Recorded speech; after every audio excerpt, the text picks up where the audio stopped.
Now, if you're anything like me, quite a few of you have probably been wondering what's going to happen with Flight Sim 2020 when the new edition of the sim comes out. Specifically, what's going to happen with things such as many of the add-ons that we've purchased through the marketplace. Well, Microsoft have now detailed some of the information on this, giving us an insight as to what we can expect for both the old sim as well as the add-ons that we've already purchased. So, for those of us who have invested in add-ons, we've been told that we can rest assured that nearly all the Flight Simulator 2020 content that we purchased both through the marketplace as well as some that we purchased elsewhere should work seamlessly in the new 2024 version of the sim. And this means, yes, aircraft, scenery and most mods will carry over without any issues. So this should let us enjoy the customizing our simulator right from the start. However, all that said, there are some limitations, there are some exceptions. For example, custom biomes that have been designed for Flight Sim 2020, these will not be compatible due to the new improved biome and vegetation system that the new version of the sim uses. Similarly, add-ons that modify the user interface will be another thing that won't work. These will need some tweaking and reworking by the third-party developers before they will actually work properly, and this is largely because Flight Sim 2024 does have a new UI and it also has a new biome and vegetation system, so anything built around this previously will no longer work, at least not straight out of the box. Now elsewhere, there are some new rules for developers. Flight Sim 2024 brings new asset rules, specifically for lighting and the level of detail, otherwise known as LOD. Now, we do know that Flight Sim 2024 is going to have a new lighting system, and we also know that some of the visuals are going to be better as well as have improved performance. Now, level of detail is these models and these scenery elements that update and improve in quality as you get closer to them. But it has led to some performance problems in Flight Sim 2020, so this has been reworked for 2024. Apparently, each LOD now has maximum vertex count constraints, and this affects how models are displayed at different distances, and this has been done to optimize performance. So that means that developers may need to adjust their models or textures to comply with these changes. Ultimately then, Microsoft have said that whilst most add-ons will work straight out of the box, essentially, they still will all need to be signed off by the third-party developers. The developers will need to go in and test them out and make sure they work. They will need to sign off on this so that they can be released into 2024. Meanwhile, as you can see on the screen here, this is an idea of what the library will look like. You can see that for the items that you have that are centric on MSFS 2024, they are labelled as such, and other elements that were purchased with 2020, these are also labelled as such. You can also see right here, there's a label for where developers haven't actually approved or verified the status of their respective add-ons. The goal here then is to give us an instant glance look at which version of the sim the add-ons have actually been made for. Now, another element here, another very important factor, is that Microsoft won't be including forwards compatibility. That means any mods that are specifically designed for Flight Sim 2024 will not be compatible with Flight Sim 2020. Whilst it will work going from 2020 to 2024, you won't be able to use 2024 content in the older version of the sim. Now, moving on to aircraft enhancements and technical improvements, there's something called Sim Objects. This is a new system that allows for modular aircraft construction. This is a new version of Sim Objects. So imagine being able to share components like fuselage and landing gear across multiple aircraft.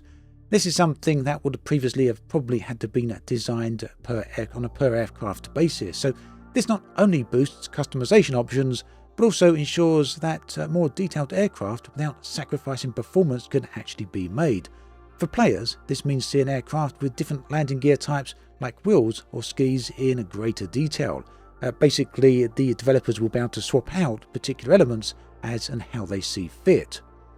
Flight models also have been improved to support multiple components like multiple fuselage, multiple wings, enabling accurate simulation of more complex plane designs. There's also a new wear and tear system. We have spoken about that a little bit in previous videos. So aircraft components will degrade over time, meaning you'll need to maintain your aircraft to keep it in peak condition. This will be especially important when we come to playing the career version, the career mode of 2024. So yeah, ignoring maintenance could lead to component failures such as engine troubles or brake malfunctions, adding a new layer to realism to the flying adventures. Okay, so earlier we touched on the fact there will be new biomes and vegetations. So yeah, expect an even more vibrant and accurate environment.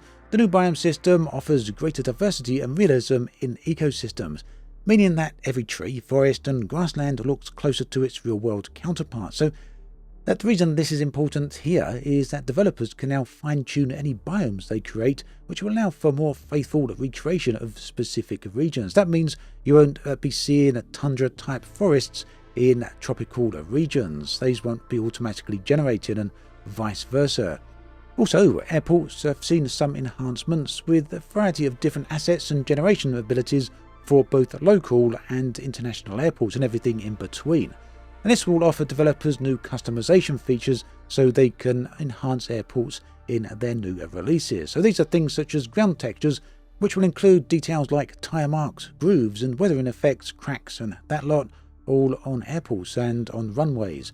So these should make airports look a lot more lived in and ultimately more realistic. Now, as we know from previous videos and the preview event, Flight Simulator 2024 will have a career mode, and this will come with requirements for mission compatibility. So for those of us who like to purchase planes from the in-sim marketplace, career mode in Flight Sim 2024 will have some extra elements going on here. Ultimately, to ensure the quality and a consistent experience, only aircraft that have been vetted and submitted through the official marketplace will be compatible with the new career mode and the new career missions. So whilst you can still use community-made aircraft for free flights, for all career missions, these will need to meet certain quality standards that ensures the gameplay remains smooth. Basically, the way missions work is that if you're doing a firefighting mission, you'll need a capable aircraft to do that, and you won't be able to take out a plane that isn't suited to the task. So if third-party developers want to create a new plane specifically for that mission, basically Microsoft will need to approve that and vet it before it can go ahead and be used by players in those scenarios. Now, helicopters also have been improved here, more realistic helicopter flight. So helicopters will have a more refined flight dynamic, and this is thanks to tail rotor improvements and ongoing work to differentiate between rotor system types like rigid, semi-rigid and fully articulated. And this means helicopters will behave much closer to their real-world counterparts, making more precise piloting skills more important. So yeah, looking forward to seeing how this actually plays out. Whilst its helicopters have been in the 2020 version of the sim for quite a while at this point, I do know that people have been hoping for some improvements here. So yeah, looking forward to seeing just how far Microsoft have gone with this. So naturally, with all these changes going in, it does mean that the third-party developers do have a bit of their task cut out for them. Whilst you will no doubt remember in the early days just after Flight Sim 2024 was announced, Microsoft said that new add-ons will work, or existing add-ons from 2020 will work seamlessly with 2024 with minimal input from the developers.